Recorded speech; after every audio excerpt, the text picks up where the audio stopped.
Okay, hi everyone. My name is Anira, and I am here to talk to you about Trust the People, which is a democratic revolution that is built by everyday people like you and me, and we want as many people to get involved with it as possible. And we're going to explain a little bit about it. Me and my wonderful co-presenter, Jess. Hello everybody, my name's Jess. I'm here with Naira to help educate everyone on Trust the People and tell everyone what is happening in this amazing project. Great, so I'm just going to share my screen and share a little PowerPoint slide with you so that you can kind of see some things that we're looking at. Okay, my tech stuff is not the best, but here we go. So Trust the People is a movement and it's a plan to bring about the democratic change which we desperately need. And before we tell you a bit about it, we want to start with thinking about where we are now. And it's definitely not an exaggeration to say that our society here in the UK and globally could be a lot better than it is. Politics is pretty broken everywhere. Like here in the UK, the system is not representative, is dominated by people from certain backgrounds, and parties tend to care more about winning the next election and staying in power rather than actually serving the needs of the people and working to make sure that everyone's lives are better and our society is a bit more equal. And there's also so much division, and Brexit hasn't helped that, but there's also loads of inequality. We are one of the richest countries in the world, and yet 1/5 of the population live in poverty. And that makes people's lives really hard. And then therefore it's more likely that this kind of discontent is going to sow and be capitalized on by our media, and people are going to kind of blame each other. So we've just in this situation that isn't allowing people to be their best selves, and also in which we don't have real power. Like we kind of say that we live in a democracy and we do have a lot of things that are linked to democracies, but actually we don't feel like we have genuine power. We can change something if we don't feel like we can hold our politicians to account. And there is a lot of corruption that goes on in this country, just at really high levels. So it doesn't feel like the best place that we could be in now. And we know that it could be a lot better, and that it needs to be a lot better because otherwise we're going to have this big recession coming from COVID, and it will come. So we need to try and build a society that responds to our needs and that we can be proud of. Yeah, thank you, Anira. And that image there of like the road with the two paths that we can take is really kind of just sticks with me because there is so much to be hopeful about, despite what you have just kind of mentioned and outlined, and there's all these brilliant groups. I mean, for handpicked kind of a few to put on this slide here, but there's so many brilliant people like kind of pulling us into that like positive direction down that path that we desperately need to go down. And millions of people across the UK have stepped up in the past few months and have joined their local mutual aid and helping their local neighbourhoods. So as we can see there on the left-hand side, that's thousands of mutual aid groups that have sprung up all across the UK and are doing really incredible work. And then, we have other amazing movements like the Transition Town movement, and that's building like a new and a fair economy, and it's helping people to connect with each other in their community, to act and to create this kind of caring, supporting network of people who really want to make a difference where they are. We have groups of people in towns in the UK which are reclaiming local politics, and they're starting up initiatives that genuinely serve the people who live there. So for example, in Frome, a council run by independents have created this library of things, from a community fridge to reducing their A&E waiting times. Like looking at Extinction Rebellion, people are really aware of the needs of the planet, and we know we can't go on exploiting nature and not feel the consequences. So Extinction Rebellion has done a lot to highlight that, along with the youth movement and the youth strikes. We've seen, obviously, in the past couple of weeks after the tragic murder of George Floyd, that Black Lives Matter has erupted, and it's really encouraged us as a country and as a world to confront our colonial pasts and racial inequalities in our societies. And we haven't really seen that yet in our lifetime. And there's a real desire now to kind of face ourselves and our history and to create a genuine change. So change is here, and we can feel it, and we can feel it in our communities. People are, really wanting to change things, and we know we deserve better. And people are now taking actions into their own hands. And there's this beautiful quote here, which I would like to read by Arundhati Roy. So she says, "Whatever it is, coronavirus has made the mighty kneel and brought the world to a halt like nothing else could. And in the midst of this terrible despair, it offers us a chance to rethink the doomsday machine which we have built for ourselves. Nothing could be worse than a return to normality. Historically, pandemics has forced humans to break with the past and imagine their world anew, and this one is no different." So how can we create lasting change? How can we connect with all of these incredible community movements and community organizations that are out there, and also this change that has been happening these past few months to create something lasting and that makes a society that's better for everyone, the people and the planet? And that is what the Trust the People program and movement is about. It's all about trying to support people to connect with others. It's about getting us to reach out with people in our community, listening, learning, understanding what amazing work is going on, because there is so much work going on. And it's really, really inspiring as well. And there are so many lessons that we can learn from it. So we can this is about harnessing the energy that's out there and connecting with it, and acknowledging that things aren't great at the highest level, but also there are a lot of amazing, compassionate, caring people who have been doing incredible work for ages. And we've got this new push, this pandemic, that can encourage lots of other people to maybe join up with these people who've been doing amazing work. And the pandemic, it completely changed our life as we knew it for a time, and it showed that society could just stop, and like from one day to the next, planes would just stop going in the sky, people would stay inside their homes, and like it was quite depressing, and sadly a lot of people lost their lives. But it did show us that actually change is possible, and kind of instant change, and change that completely kind of remolds our society, can work. So this is about kind of just finding ways that we can bring about big change, being brave, being bold, stepping forward to a world that is unknown, but that is better than what we have now, and harnessing the energy and skills that are in existence, and then bringing ourselves to the table. And it's quite exciting. Yes, it's very exciting, and we would love for you to join us on this program. So the Community Transformers program is just packed with wisdom from people doing all kinds of democratic community building work, and we'd really love for you to join us. So next Monday on the 13th is the first kind of workshop that we're offering, and it's this 6-week course which has this anchor session every week. It's like a 2-hour workshop that you can come to, and then there are extra workshops for those people who might have extra time. And it's really to build a network of community transformers all across the country, and then therefore they can connect with each other, and they can start to set up this brilliant work in their own neighborhood. So it's an online skill sharing course, but it's also like a great unleashing, and it's a moment for lots of dispersed, like disconnected groups and movements to come together and to teach each other and to listen really carefully to each other.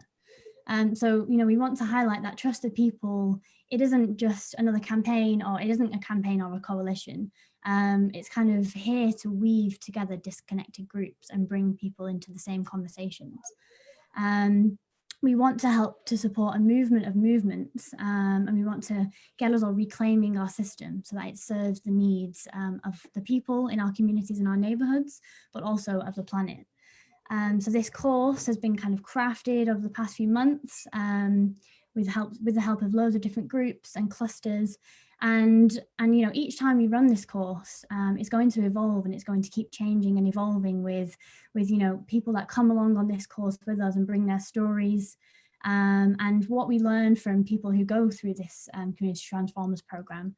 And that's why we need you to come along and, yeah, come and teach us too. We also have a lot to learn, and we don't have all the answers. Yeah, it's definitely not static, and we really want it to kind of be adapted to what we learn along the way.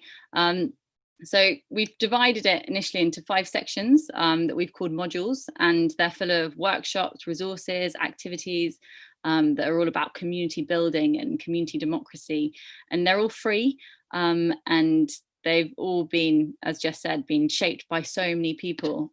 So they've got lots of different voices there, and just like loads of wisdom. I've learned loads from reading through them. And the first one is called personal processing. And we've put that first because we think it's really important to connect with ourselves before we go and connect with others.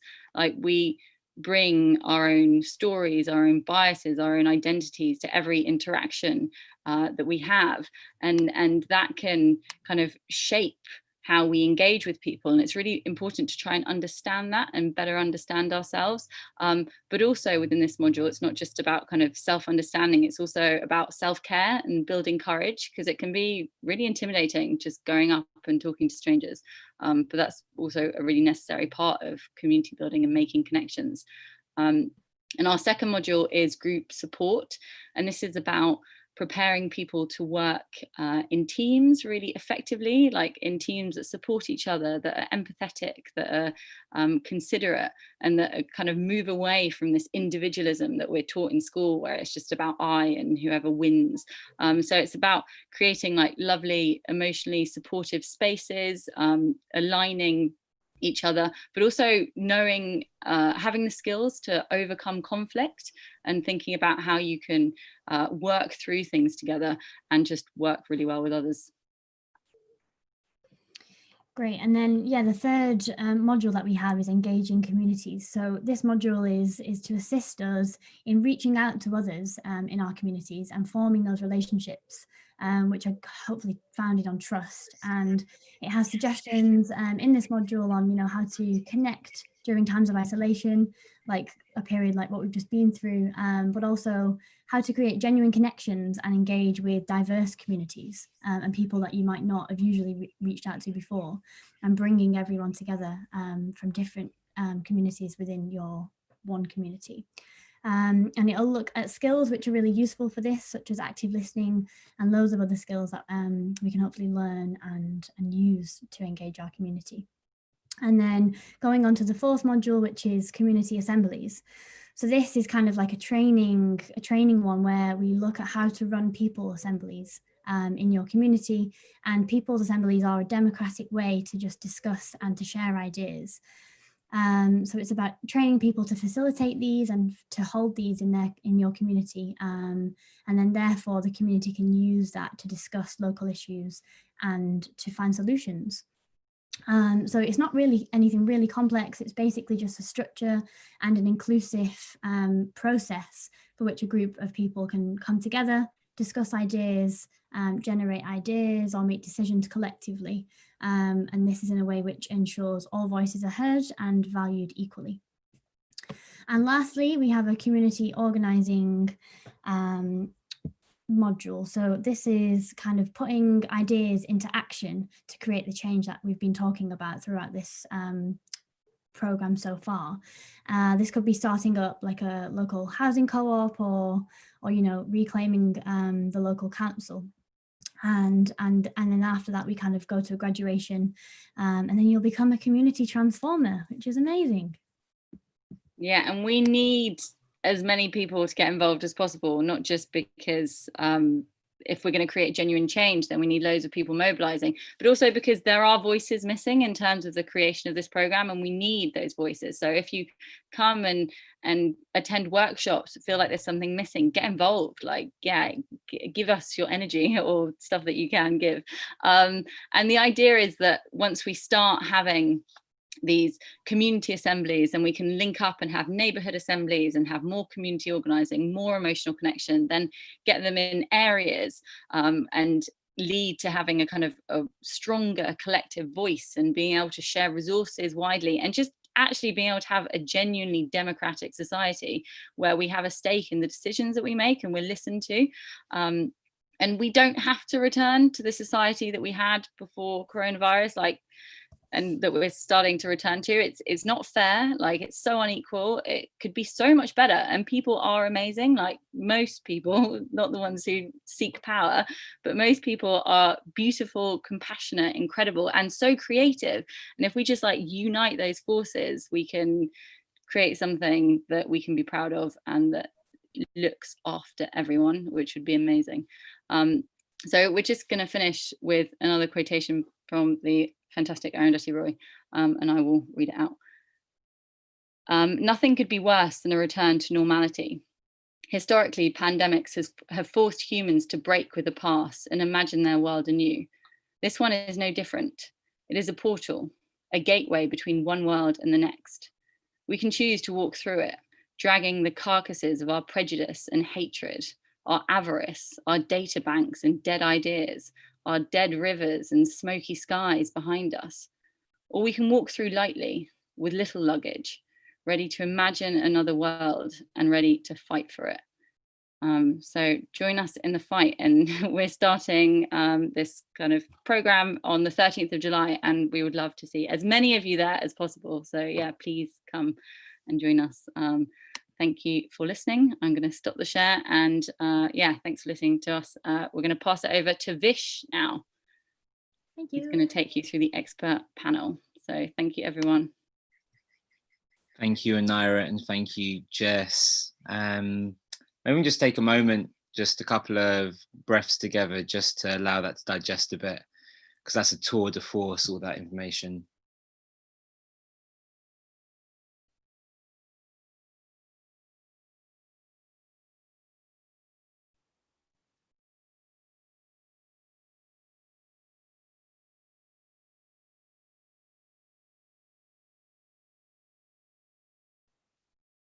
I think that was more for me than anyone else, because I'm so excited to be on this call, just to see that vision again of trust the people, and also to be on the call with so many other people, and so many people I regard as teachers and mentors.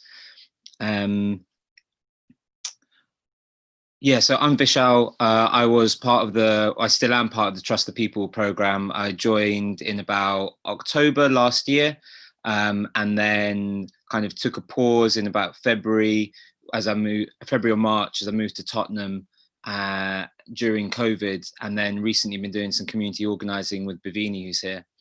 But my journey into this call started when I joined Extinction Rebellion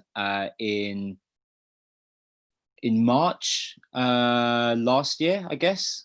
Oh, the years are blurring. And I joined the regenerative culture team. And after the regenerative culture team, I then joined Action Circle for a little bit. Then I joined the Future Democracy Hub, where I met Indra. And now I'm working with Bhavini, and I'm in a hive with Laura.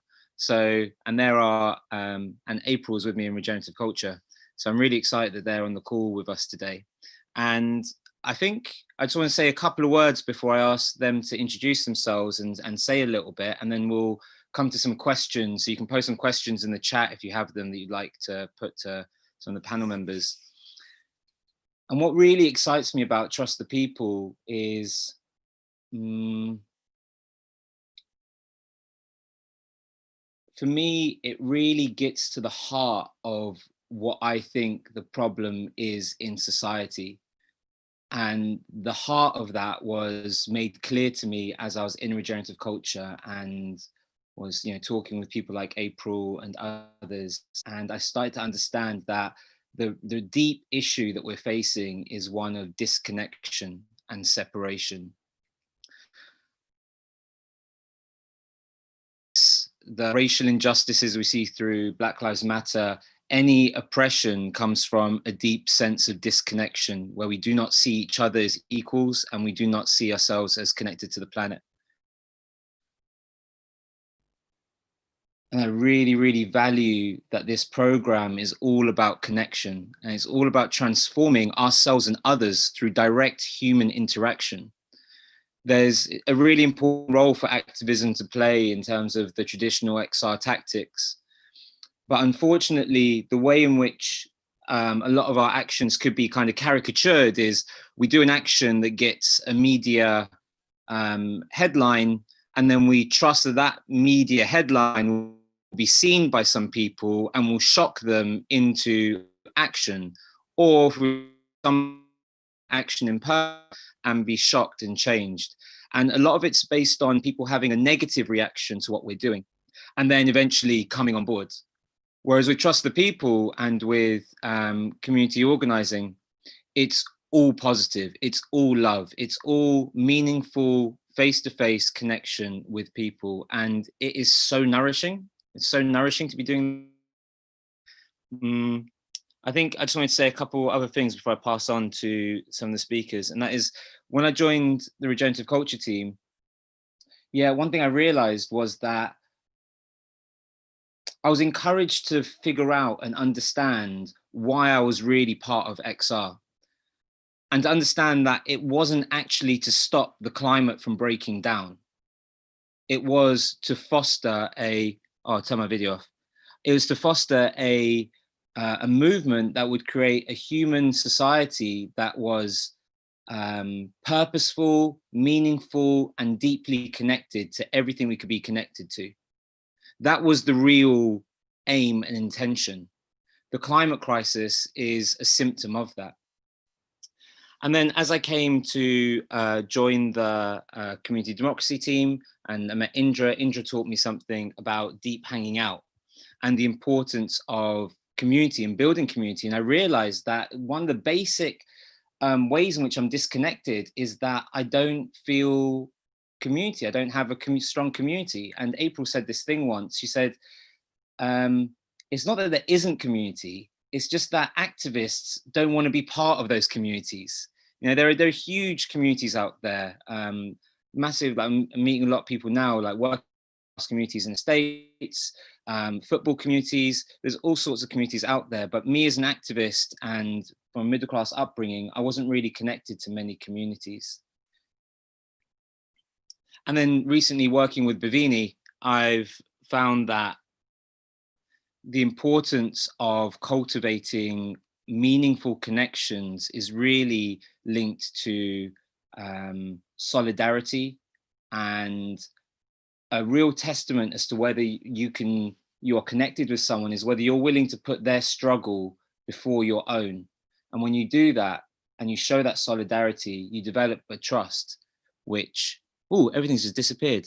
You develop a trust which really feels like an important foundation for any action to arise. And so I'm really, really inspired, because I see that this pathway is a way for us to create meaningful change in our society. And I would like to invite, well, I just cut out there, so I probably wasn't saying anything too meaningful. So I'm going to invite Laura to share with us just a bit about yourself, what excites you about community organizing, and what you like about the program. Thank you, Vish. You're so eloquent at sharing your passion about all this, and I'm equally passionate about this project. I think it's really, really awesome. My name's Laura Baldwin. I'm an Olympic sailor and an ex-Olympic coach. I quit my job in September last year when I realized just the severity of the climate crisis and how things needed to happen now.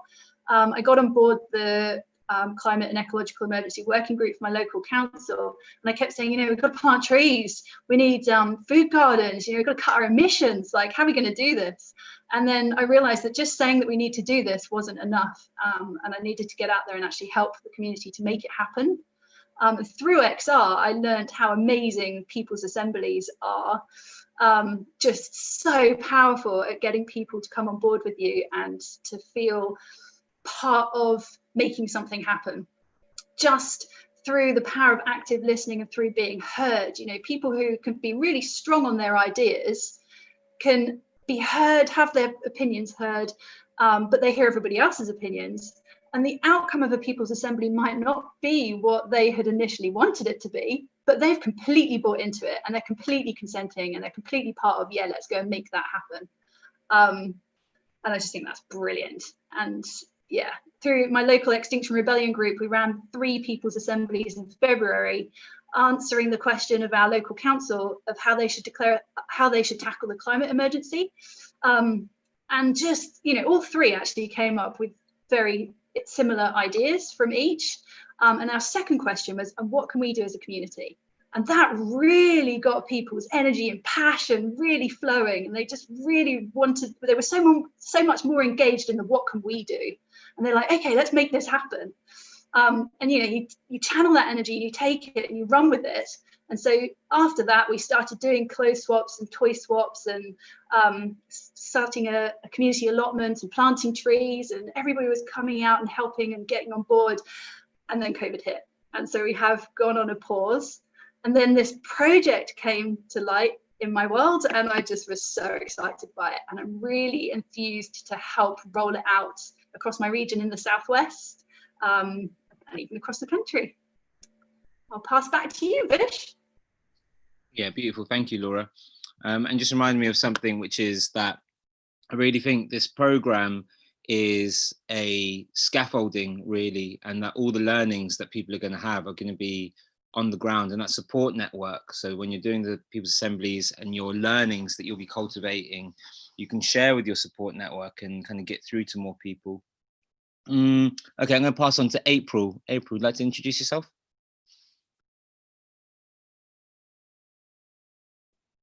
Yeah, I can't enable my video because it's been turned off by the host. So if you want to stick that back on would be great. Wow. Start video now. Okay, there we go. Great. Oh, hello. Wow. Okay.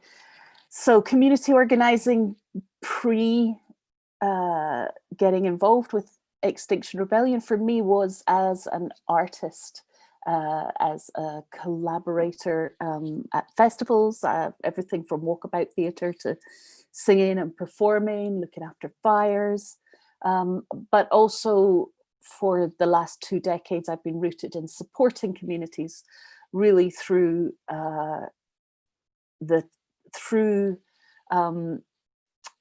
grief, specifically around people suicide, through people taking their own lives, and teaching applied suicide intervention skills. So giving people the skills to speak up when they're worried about somebody and know how to ask and how to weave themselves into support.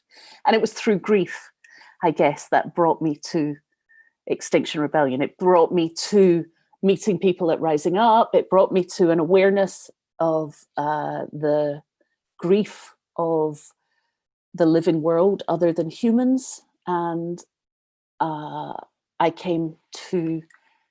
went out looking for other people, for a community, for people who were on the same, who you know, had that same awareness and were looking to do something about it. And that's when I met Rising Up and then came up the idea of Extinction Rebellion. And my involvement since then has been, this is my community. This is where I have put everything in terms of community engagement, from speaking up to people like yourself, Vish, who just first got involved with Extinction Rebellion, that first rebellion, and we talking about, you know, having people examine why it is they're here, you know, really what they're for. And I have never made any bones about it. I really don't have much hope or trust that the government is going to make the changes needed. And the longer that we go on looking at the new science as it comes out, you know, what I'm really here to speak up for is empowering people to be able to take action in crisis within their communities, to not wait for somebody from above to tell them what to do, but to be able to, you know, galvanize their community, to identify what is needed and get on with it. And that is why this is just the perfect program for that. So it's not just to go out into the communities, but what I'm hearing, and what I'm hearing from people I've been supporting, organizing these people's assemblies, and my experience with it, being on the ground, like the time we said goodbye to the boat. And so is that it's actually an amazing tool for activists themselves who want to come into rebellion and be empowered at the time on the ground, ready to weave themselves into the whatever needs arise in the community as we're on the ground. So there's just so much here. Our communities are going to need, and I'm so great to hear Laura's in there talking about this in the local government. What are we going to do to support our communities? The biggest thing we can do is facilitate connection, talking, weaving people together so that they don't feel like they can only work for their individual community, that we're woven together and that everyone feels there's a place for their voice to be heard, not just among their communities, but with the people that they stand with in the place they are. It's not just, who you identify with, but it's the ground you stand on and how we will engage with that to sustain ourselves. And yeah, this seems like a really perfect project to energize people, to empower people to be able to do that. It's not the way we've been told, that the democracy we've been sold, that's the only way it is. There are future democracies, and we've got to experiment with them, so that, because more and more these crises are going to appear, whether it's floods or fires or whether it's a virus, there are going to be more and more, our communities are going to be thrust into crisis situations where they need to be able to respond. Thank you. How's that? Yeah, beautiful. Thank you. Yeah, you reminded me just something I had to grieve, which was the idea that the government's going to be able to fix this problem if our three demands are met. And when the mutual aid crisis, or the COVID crisis hit, and the main response came from people self-organizing and not really from the government's response. And I recall in October, actually, when I first came to XR and regenerative culture, I always had, my tag was love and gratitude, not love and rage. And I thought so good about that. But in October, I remember being at Trafalgar Square and being infuriated because I was so aware of everything that needed to be done, the food systems, the energy systems, all the healing that needed to happen in our communities. And all these activists, all their energy was wasted on playing cat and mouse with the police. And we have to start stepping into building and constructing the society that will take us through this collapse. So thank you for bringing back that reality, April. I'm going to pass on to Indra. Indra, who said once to me, feminization of politics isn't just about getting more women at the table, but it helps. And here I am on a panel with 4 women. You're muted, Indra.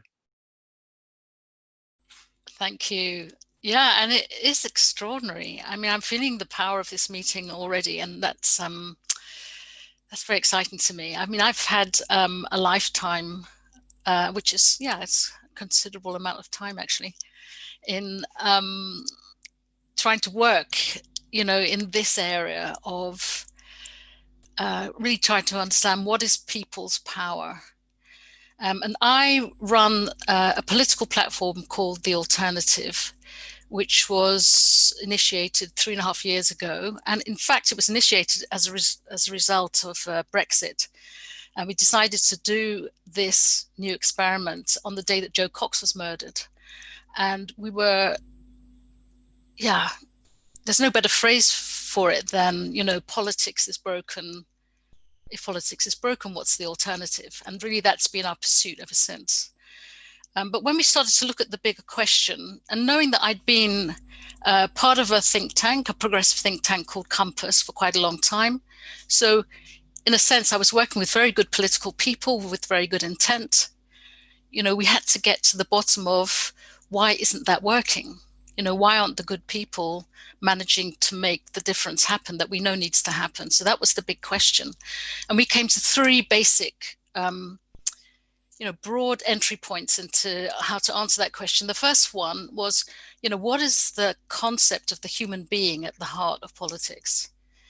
And I think that's something that here at Trust the People, we're really, exploring that question. And the old politics looks at the human being, I would say, as Homo economicus, meaning it's a material seeking entity that needs a roof over its head and a job and enough money in the bank, and that's the job of politics.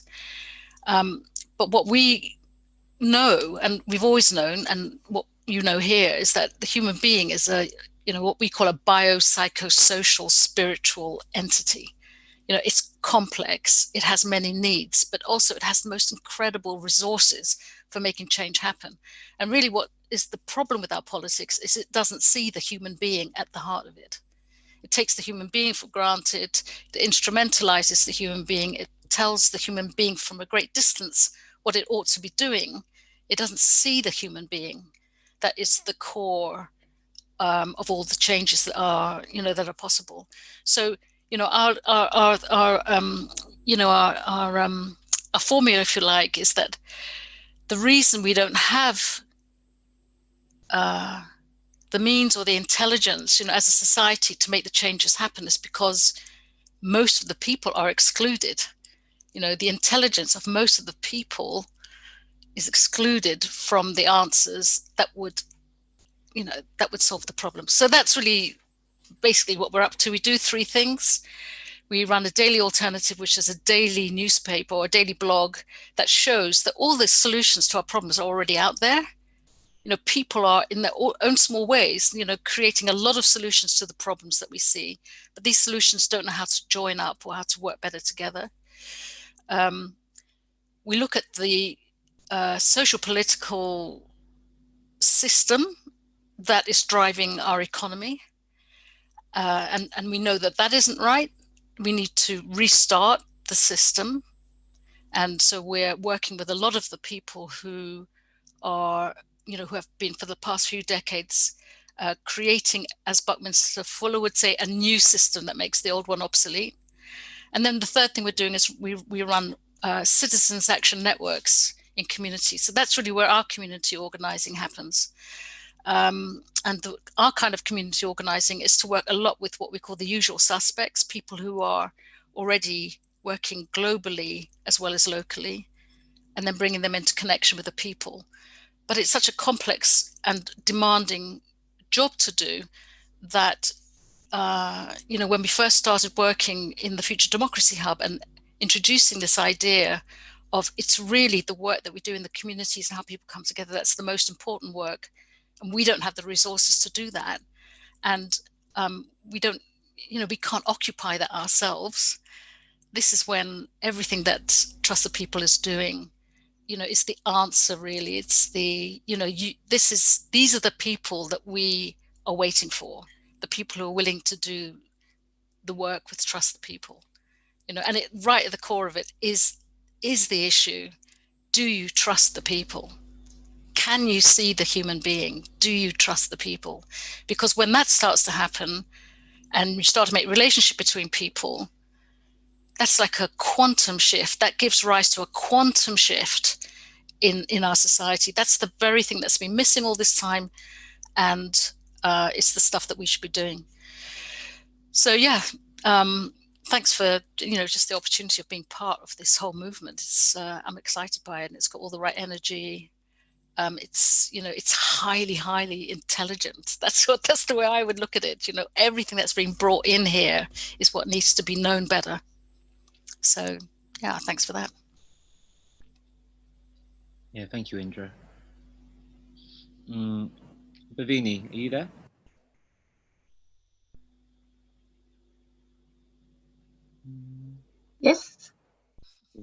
turn your video on, and yeah, just tell us a bit about yourself and what you've been up to in Tottenham, Haringey and Hackney.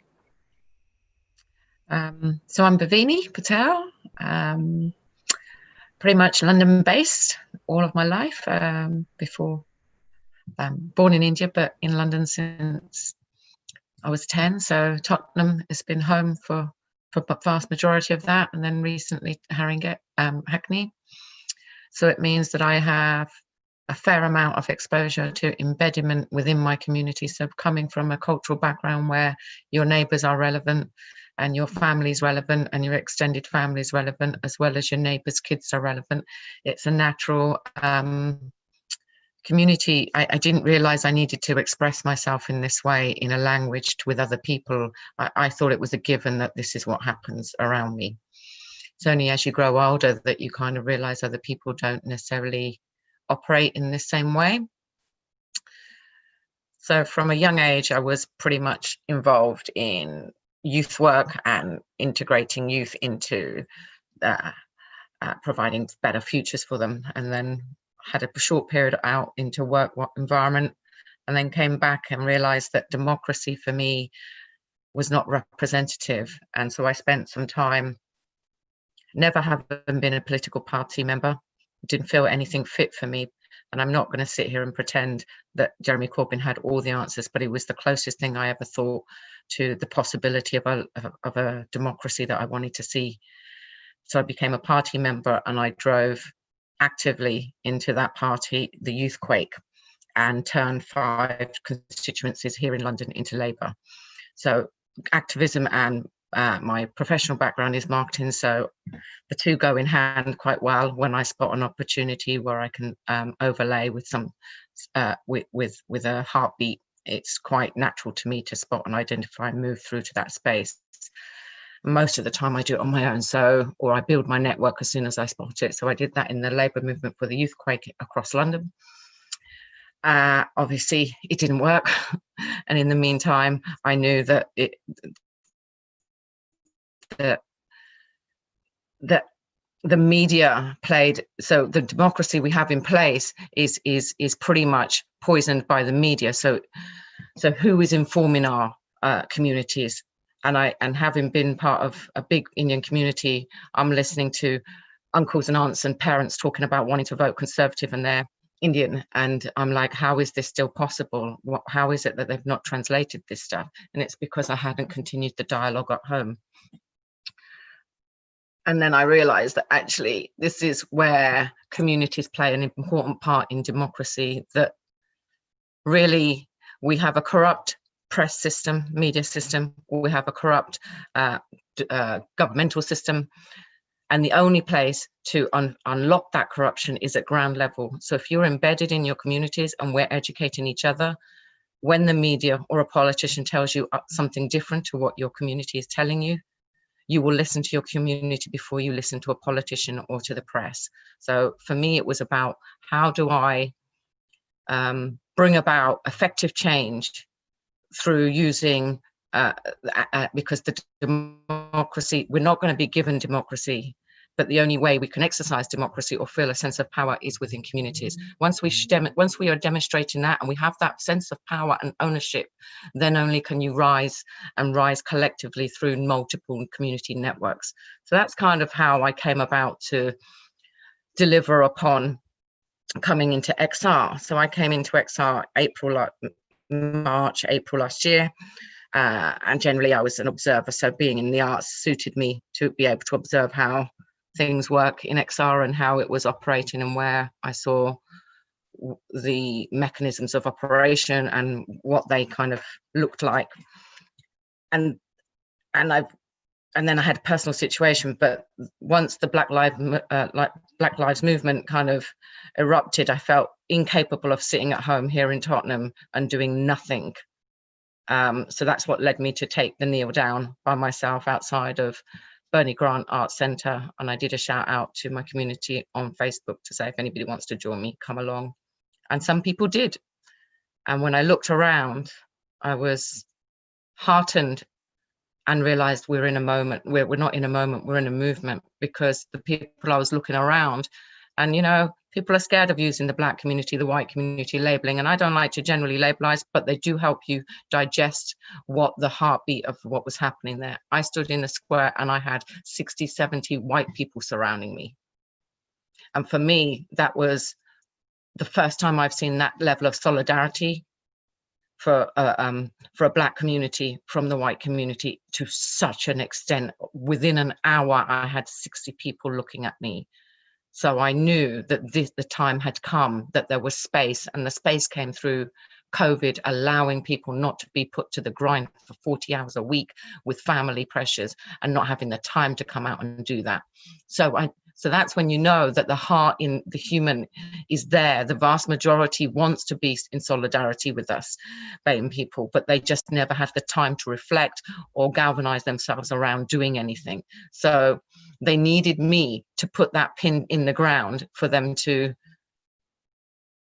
take action, a place where they could show their solidarity.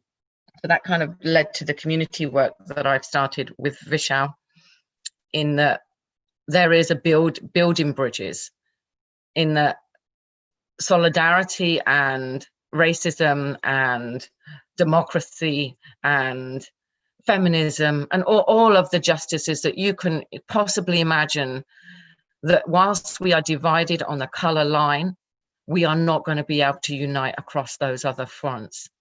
And if you have the power to, if the communities have the power to change that between themselves, they are far more able to hold any local government, any national government to account.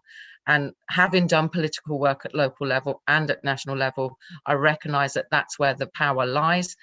How it's going to translate in terms of changing politics, I don't know, but I know that this is a place that I can start. Thank you for listening. Thank you, Bhavini. Kind of want to just like pick up on a little bit more of the story that you're telling. I wonder, is that your video jittering or is it mine? Can you hear me? Can someone give me an input? Can you hear me? Who are you talking to? Just generally everyone. Oh. Is it jittery? Is it good? Can someone... You're good. Good at You're this good. end. Yeah, wicked. All right, fine.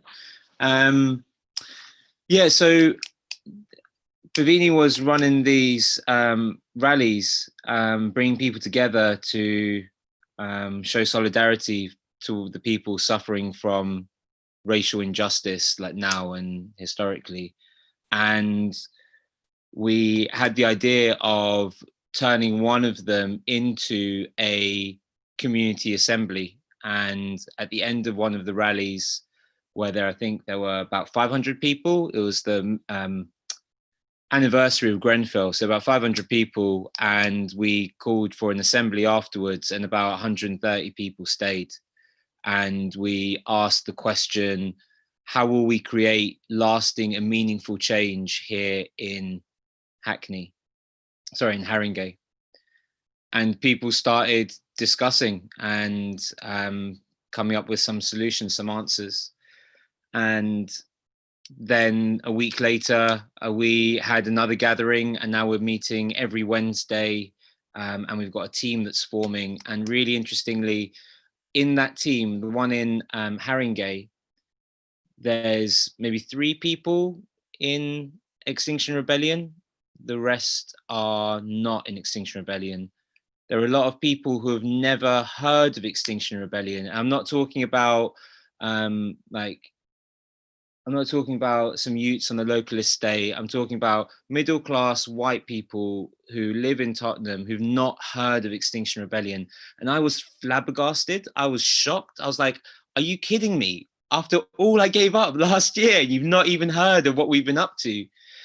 And it was a bit of a reality check to notice the extent to which, it's really sad, the extent to which my actions or our actions in Extinction Rebellion exist within an echo chamber. And an interesting thing is that we rely on these systems of power, the media included, and we're kind of on our knees asking them to start paying attention. Now, there's another way in which we can get the message across, and that is as part of these assemblies, we're now starting to develop friendships and connections with all sorts of community groups. And they now know me and Bhavini as people that are using our privilege to support their cause. And over time, that will become stronger and stronger and stronger. You know, we're helping to organize Zoom calls. We're just showing up. We're just showing up and holding space. And we're not running away when we get criticism. We're just showing up and still just trying. And when it comes to August's actions, we'll present to the Assembly the question, what are we going to do as a Tottenham community in the midst of climate breakdown? And we'll hold a conversation. And when we go and do whatever we do with Extinction Rebellion, there will be networks of people that we are connected to that will hear those stories and will share their own stories and their own tactics and their own ideas of doing things. And we can all be inspired by each other, independent of mainstream media. You know, we're using a different current, a different form of communication, one which is really ancient, and it's storytelling amongst our peers. And I really love that. That is really like, it's not just radical and revolutionary and whatnot. It's just so authentically human. It just is so nourishing that we're now relying on that. And it seems like it's going to work. So yeah, I'm just really, really excited about that. So I was wondering if any of the Laura, Indra, April, or Bhavini had anything else that was coming up for you that you'd like to share, or I've got a couple of questions for us. Can I just add? Yeah. Because I can't On, see. Bhavini. You can't Yeah, see you my go, screen. then I'll pass on to Laura. Yeah.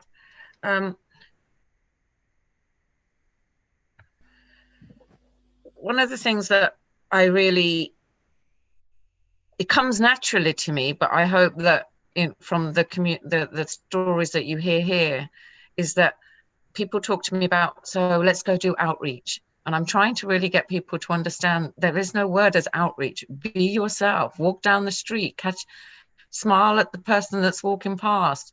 If that presents an opportunity for a pause, inquire of their day, see how they're doing. If there's enough of more time, tell them about what you're up to. You know, the idea that we have to have this word for outreach, for someone like me who does it naturally, I can literally walk in a park and talk to everyone, and within 5 minutes you'll have 10 people there. It's just come so naturally to me, but I realize this isn't a natural way of being, and it's my cultural identity. My cultural identity, we talk to everyone, and I didn't realize how much that was removed from society here. So the encouragement of not even starting community circles, not even doing anything, but just starting to be mindful of your day as you approach, look into people's eyes, take the moment to say hello, practice saying hello to 10 people a day when it becomes natural before you step into community circles, because that's where your grounding for development starts. But yeah, that was one of my observations because I thought I'd share. Thank you. Yeah, Carly, who is a local Black woman in Hackney, came to one of our assemblies, and she said, the work that I want you guys to do is to get to know your 20 neighbors to your left and your 20 neighbors to your right. And when we all do that and we all connect with each other and we see each other as humans, the revolution will just erupt in our eyes. April, I see your hand go up, so I'll come to you, and then Laura, I'll come to you afterwards, if that's okay. I was going to let Laura go first, but I was just noticing one of the questions in the chat from Fides. I hope I'm pronouncing that right. About, you know, that skeptical idea, you know, like communities for lots of people just don't exist. And I hear what Bhavini was saying, and sometimes that is really hard when you're the person that stands out, that's the kind of outcast, the edge walker, the one that people are kind of have labeled, and to break through that kind of where it seems like everybody else has got a home, a community, and you don't. That's really hard.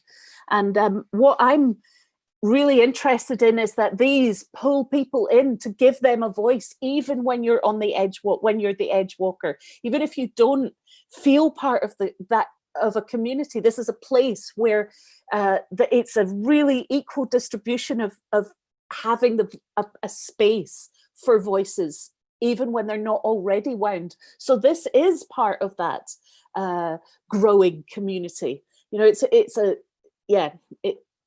that's enough. Thank you. Talk too much. No, you didn't at all. Laura. Yeah, loving all the passion that's being spilled tonight. It's awesome. I cut myself short. I sort of said that COVID hit and then I paused, and that was complete rubbish because we didn't. We just moved everything online. We sent out emails. We identified as many different local community groups as we could in our local town, and we sent out invitations to all of them and invited them to come join us in this Zoom to just explore if there was a way in which we could collaborate and to build resilience and a network together. And it was amazing to see all these faces, all these little squares popping up on this Zoom call. We didn't know how many would actually show up, but loads showed up. And they were all interested. They didn't really know what they were buying into. And we didn't really want to push an agenda on them. We wanted them to co-create, you know, this community together. And then the power started to come in. It was like, well, hang on, who's going to run this? You know, we don't really want an umbrella organization because does that put our part of that below that? And so we explained to them the whole sort of self-organizing systems and everybody being equal, and it being autonomous and there being no leaders. And all of a sudden, everyone's eyes sort of lit up and they were like, that's something I can buy into. Yeah, okay, because there's no power, there's no hierarchy. We're all equal and we're all working in this collectively together. And that's created a massive buy-in. So we're now 3 Zoom calls down the line, and we've gotten to the stage now where we're collaborating on a name to call ourselves and how it's all going to operate and run, and all the goals are amazing and exactly what you'd expect in this whole community organizing to come forward and to run with, and to really sort of build a resilient community to help deal with this crisis and the next crisis and the crisis after that, because we do have a few that we've got to face. I'll pass back to you, Vish. Yeah, thanks. Indra? I just want to add another dimension, maybe, because I agree with what everyone's saying, that you know, to make relationship with someone else, that is the revolution. That's the revolutionary act, and the connectivity that you described at the beginning, Vish, is the core of the change. But I want to just extend it a little bit too to the idea that there are people probably within every community who've been working for decades in creating new systems. And they may have some of the solutions that you're reaching for when you're, you know, organizing yourselves. And that this is really the coming together of a system within each community that could move things forward much faster for everyone. The block that sometimes happens, and I've seen it happen again and again, is that we can be in communities and we can decide what we want to do, but we don't have the resources to do that, right? And then we turn to the council and expect the council, or hope the council will somehow deliver for us. And that's the moment we give our power away, actually. It's great if the council's working with you in your community and generating these ideas alongside you. But if you've been doing that as community members, and then come to the conclusion that you can't do this by yourself, and then you want the council somehow to deliver these objects for you, that's the point where you know that your community connecting hasn't gone far enough, because you haven't actually connected with the sources of power in your community as well. Sometimes people stay away from what we call the usual suspects, meaning social entrepreneurs, you know, systems changers, people with money. Sometimes we stay away from those people, feeling that they're part of the old system, but they're also part of your community. And sometimes by working together with people of many, many different kinds of agency, the solutions that you're looking for can be built from the people that you have there. You know, so I think it's not that easy to imagine, but that's the multidimensional community organizing that I think we should keep in mind as we're thinking about the friendly based community organizing as well. I think Bhavini's about to explode. So I've asked her, Bhavini, in a positive way. Yeah. So Indra, so you're just describing very much what happened to the journey of Editable London. So this is a huge food delivery. It kicked in after, so Editable London initially was a growing food, vegetables for fresh fruit and vegetables organically to their communities, and COVID hit. And in that moment of COVID hitting, the person that runs Sunny, he had community network. So he's a very embedded community man. And between his call out to the community network and the fact that there was willing volunteers like me who just bashed his door down saying, come on, let's get this moving. So we didn't need to wait for the council. The council, if we had waited for the council would have taken 5 weeks to get operationally onto their feet. Within 2 weeks, within a week, we had the Tottenham Hotspur set up delivering 50,000 food parcels. You know, there was the only thing that the council needed to do was to give us a distribution hub. The rest was done purely by community commitment. There's no money. There's been no money except for that. If we had to be so the only money was that we needed was to have the venue. And then the council decided, oh, let's be in partnership with them because there's no way we can do this in the you know, they couldn't have, even if they tried, they couldn't have created this alongside to take over. So then they continued to pay for the community, the hub, the distribution hub, which became Alexandra Palace because we had to scale up. Now, this is where the community, we're going to have to step in because what the council has done, and this is where self-organizing communities are dangerous. There's always someone who wants to take the power away. So what we've seen here now is that the council wants Editable London to come and form part of a team with them and invite all our suppliers onto their food hub. So then they get to tell the community what they will and won't get when the next spike of COVID hits, and take away the power from the people.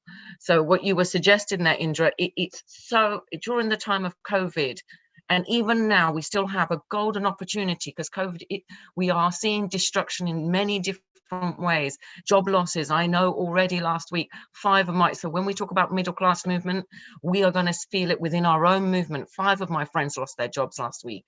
It is translatable across London. I know this story very well in the middle class. It's coming and it's going to be coming faster and faster. So yes to working with communities and building back better because we can do it without all this and reaching. So we've got grants and we're doing application, circumnavigate the power. Don't let it centralize back up again.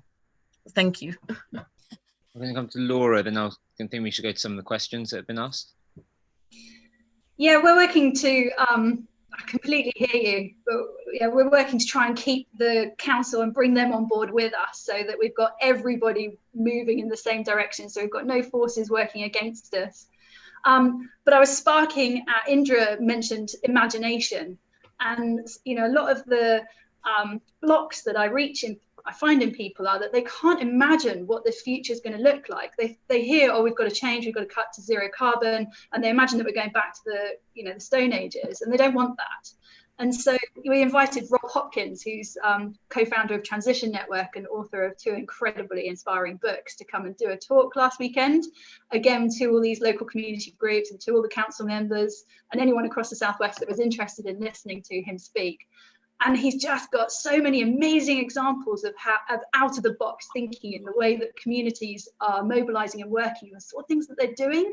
And I'm reading in the chat, the problem with communities are broken, they are fragmented, but we need to kind of get people to reimagine how the future can be and get them to buy into that and buy into reimagining how beautiful and amazing our communities can be. Yes, they're not there at the moment, but we've got to have a dream and something to aspire to. And I had another point, but it's gone, so I'll pass back. I think another thing that people are really bad at imagining is the reality of where we're headed and how the solutions we're looking for are not appropriate. So for example, we talk about people not trusting each other, or we're looking at councils to provide support. But in the short term, medium term, long term, whatever term it is, those systems are going to crumble. So the councils or the institutions that we rely on for support are not going to be able to back themselves and support themselves. And so in a sense, some of what we're doing is a rehearsal for systemic collapse. And so the more that we practice, it sounds ridiculous to call it practicing, the more we practice empowering ourselves, self-organizing and working in these ways, the more equipped we'll be. There'll be more people that turn towards freedom and self-organizing and love, rather than turning towards totalitarian control or subservience. And I think that's just a really important thing to keep in mind as we're kind of thinking about what we're doing now, like where it's building towards.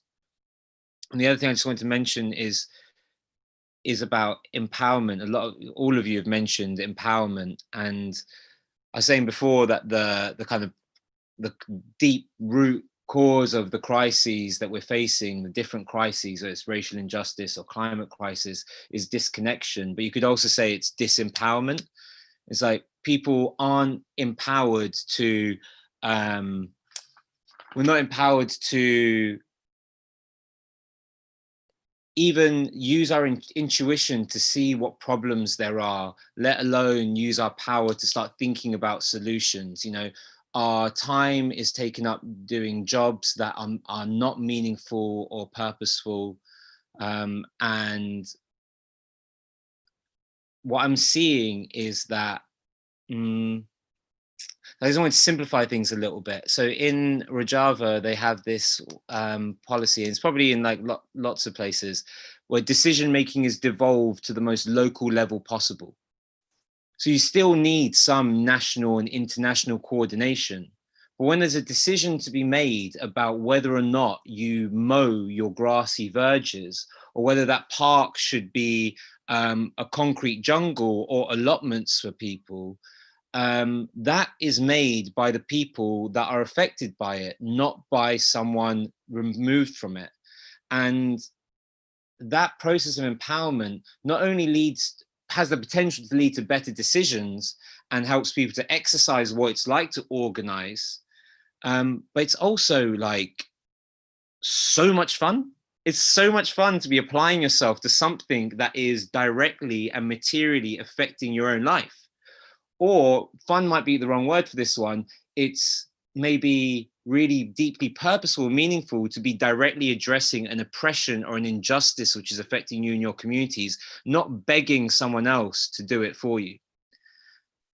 And that for me is tapping into a source of energy, a wellspring of energy that we don't realize that we all have, because that's been systematically quashed through being disempowered. I saw Indra, either you're disagreeing with me or you'd like to say something more. I'm certainly not disagreeing with you. I just want to slightly riff on what you're saying, because I'm very conscious that a lot of the language that we use and the things that we're evoking are also going to be used by people with very different intentions. So the idea of our freedom, the idea of our autonomy, the idea of that we know best, these things can very easily be used for very different purposes, right? And they have been in the past already, you know, and it can cause a lot more disruption. No one knowingly votes for fascism or any of the, no one knowingly votes. Well, very few people knowingly choose the right, so to speak. But there's a way of talking about freedom, which really means doing whatever you want at the expense of everybody else, right? So I just want to highlight the beauty of the organizing that goes on here at Trust the People. It's thoughtful, it's facilitating, it keeps people in connection with each other, it asks questions, it listens and listens and listens, right? It's a very special energy of bringing people together, wherein, you know, your freedom is the freedom of everyone. You know, so just don't ever take that for granted. That's all I want to say, because somewhere in a community near you, somebody will pick up some of this language and run with it for completely other reasons than the ones that we intended. And the structures that we use, all those different tools that you've got, from empathy circles, to the assemblies, all carefully facilitated. These are the very things that make you free, actually. That's what freedom is. It's well-held freedom. So I just wanted to emphasize that, because I know some of the questions coming up in the box are about, how autonomy or freedom, or doing what you want doesn't actually lead to the things that you think it could. But that's because, in a way, until now, it hasn't been carefully facilitated and brought together in the way that you're doing here with Trust the People, always in connection with each other. Yeah, thanks. I posted some of the values and principles we kind of made up in the chat. I'll put it in again. And I think one thing I've been realizing recently is that these are a practice for us individually on a regular basis, and they scale up from the individual personal interactions and just even the way I think about things, up to how the macro level, how our whole society could then function. And that's what's really beautiful about it. So this trust element is a really difficult thing. It was my birthday the other day, and I had to speak to my family, and I was telling them what I was up to, doing Black Lives Matter organizing. And they said, like, quite a few members said, be careful. And I was like, whoa, there's just such a deep distrust. And it wasn't just that I was organizing with Black people, it was also that I was in council estates and I was organizing there. And I was just like, when scarcity really hits, my family will be, because this is in their mindset, that deep mistrust, that separation will happen, and they will be willing to allow things to happen to these communities that right now we think are ghastly. Okay, well, I want to go to some of the questions. Oh, Laura, you go first and I'll figure out which question we answer.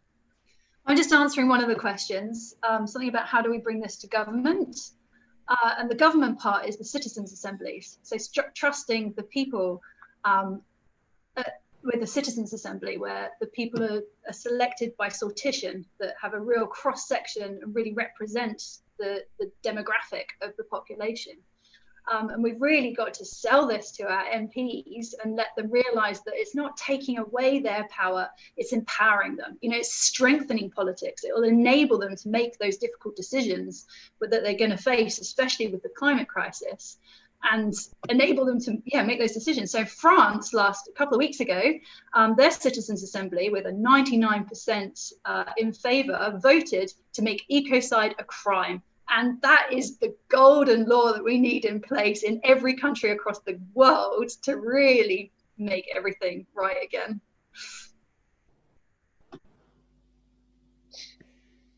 No way, that's mad. You can't just drop that news in a call like this without warning. Okay, a few questions about how the link between Trust the People and Extinction Rebellion. Is anyone able to, maybe that's something for Mags or Anira to speak about, or I can give it a go. I've not been involved recently. April, did you want to say something to that? I did. I recently sat in on took a feedback from somebody who has just organised their local, their first ever People's Assembly.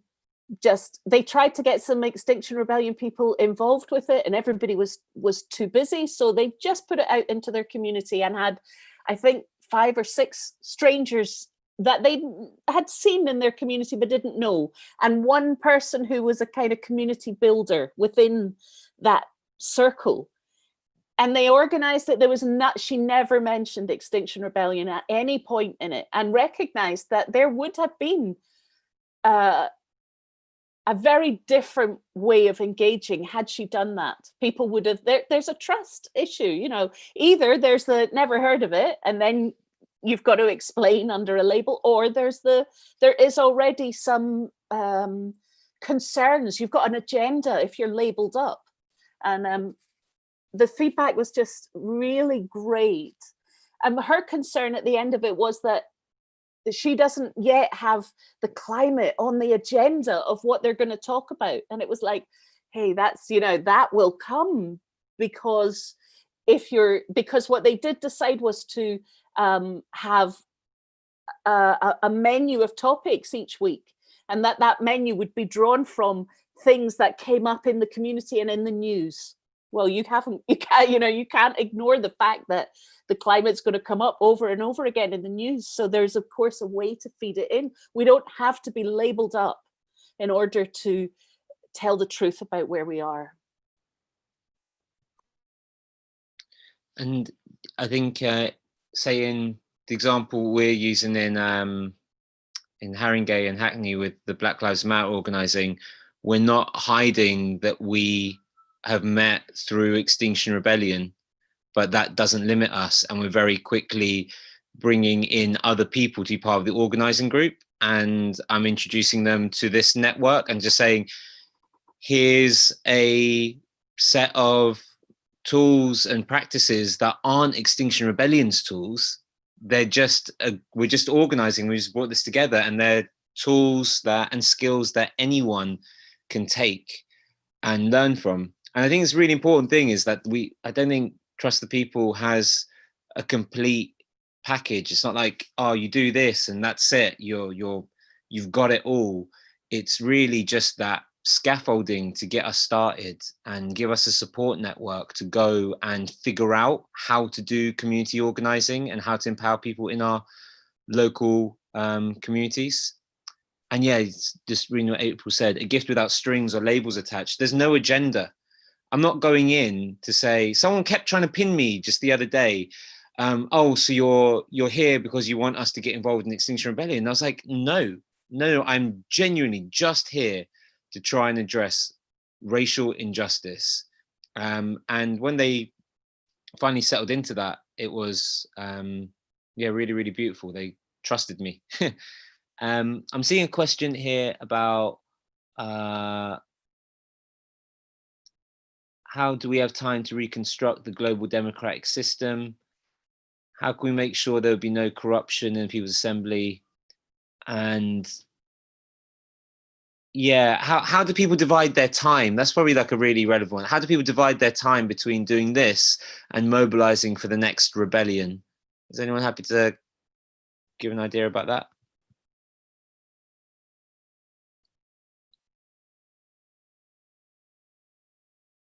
Well, I know what I'm doing.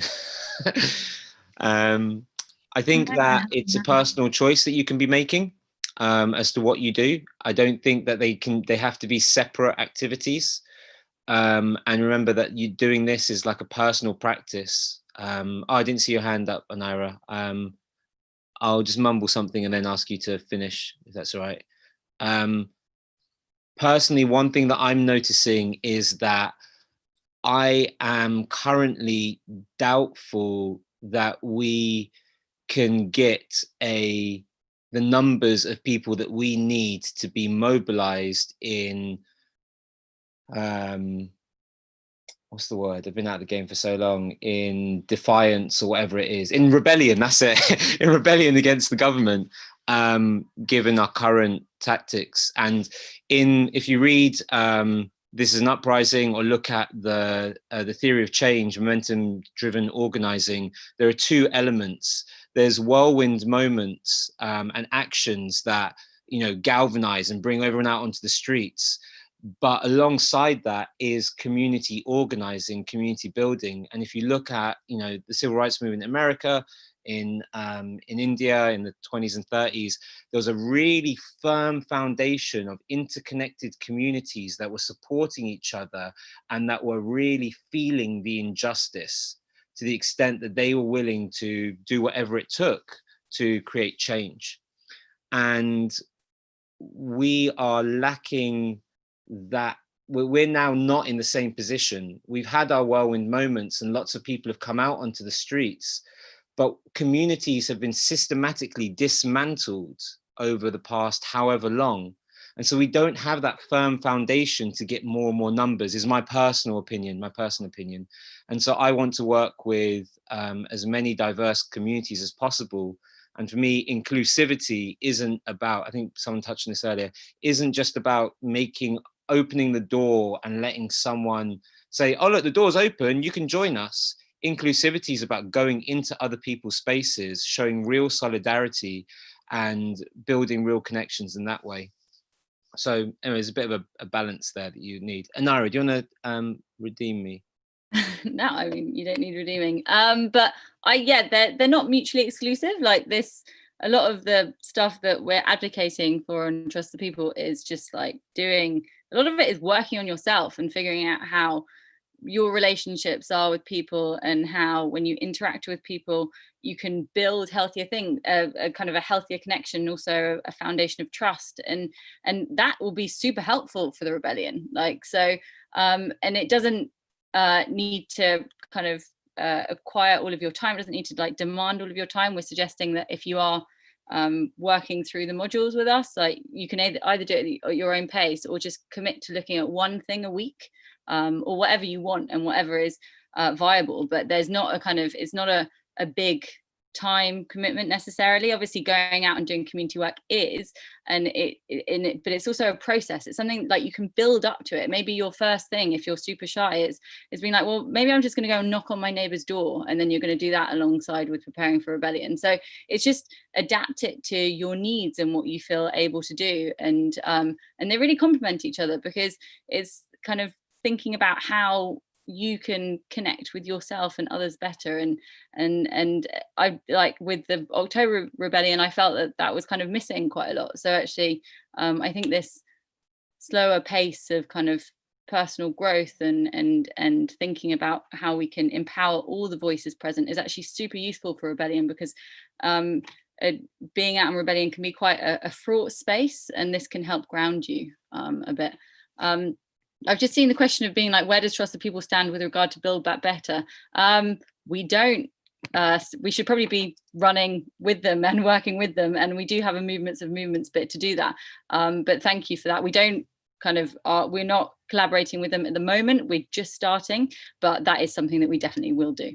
And if someone can help connect you up with them, and if some of these other questions are quite specific, how can they contact the Trust the People team, Anira?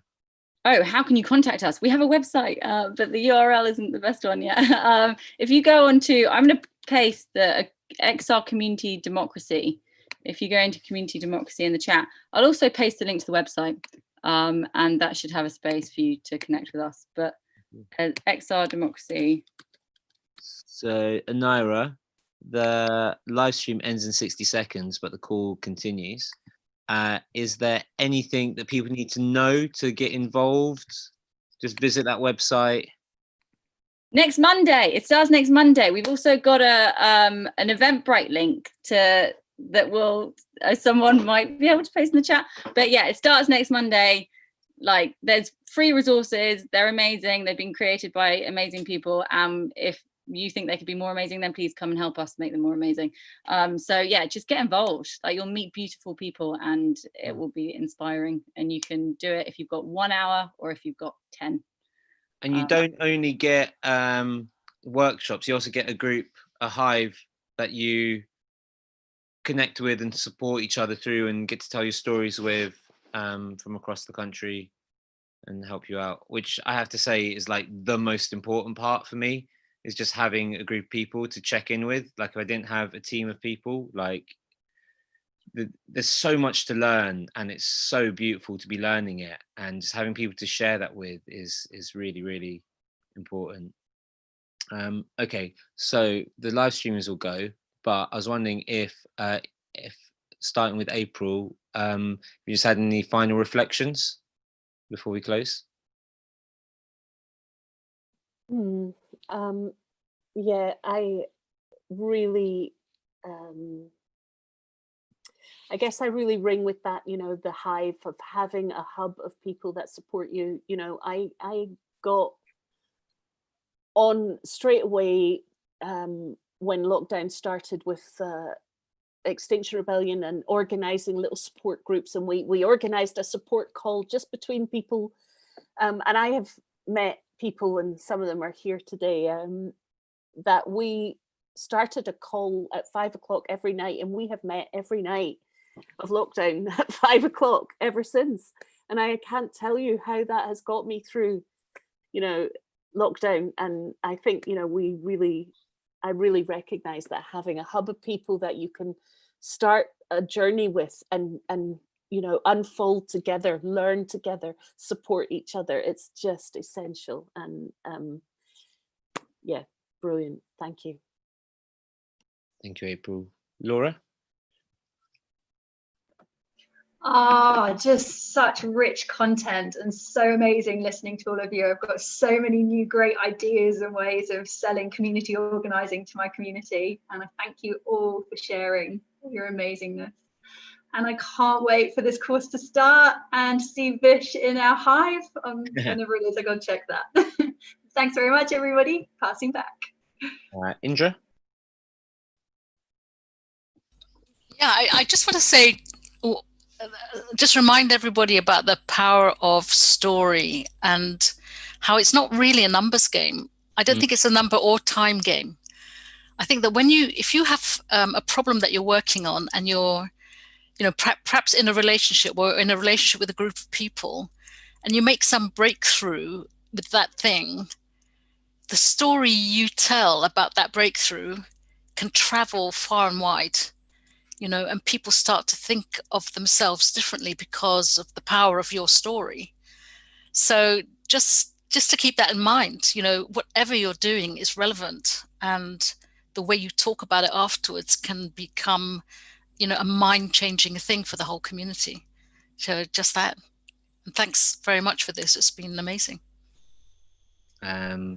Cool. And now we're finishing the live stream. I think the final thing I wanted to say was that the principles that we have are really, really great, and being reminded of them is really beautiful. Like the feminization of politics and the deep hanging out. Like just recently, I was feeling this pressure, like leading the assemblies, right? That I had to figure out how these assemblies would go from people gathering to then forming working groups, and then like moving on to then solving all the issues like banning stop and search and banning the taser and stuff. And I was feeling so pressured by it. And I was just reminded by Bhavini that we didn't have to. All we had to do is bring people together. And we even just put the question out to them, say, what do we do now? What do we do about this? Or I was worried about the diversity of the group. And so rather than trying to figure it out, because that was stressing me out, we just asked the assembly. You don't need to have the answers. You just need to call on your community and ask them to think about it and be in it together. So really value those principles, and I hope that we use those as a meditation as we go through this. Wicked. Thanks everyone for coming. Oh, Bhavini, sorry. No, Bhavini, you tell us. So final word from me is use your voice, because it's powerful. So in XR, I haven't really had much traction in raising the BAME voice or being given a platform. And funnily enough, I've been doing my thing, and I've had my phone ring endlessly from across XR in all kinds of places. And I've now, from this very action, from this very small thing I started, I've now shaped what the London Rebellion is going to be. We're going to be in communities from the 28th to the 1st, and then the 1st we go into town. That would have never happened a year ago or in October. So use your voice, shape it, because whatever you shape in your communities will reflect brightly across the country. It just requires loads of us to be doing it in that way, that it will be more inclusive. So thank you. Beautiful. All right, thanks, gang. See you in the hive soon, eh? And thanks, Jess, Anira, the whole Future Democracy Hub team for setting this up. Let's get cracking, eh?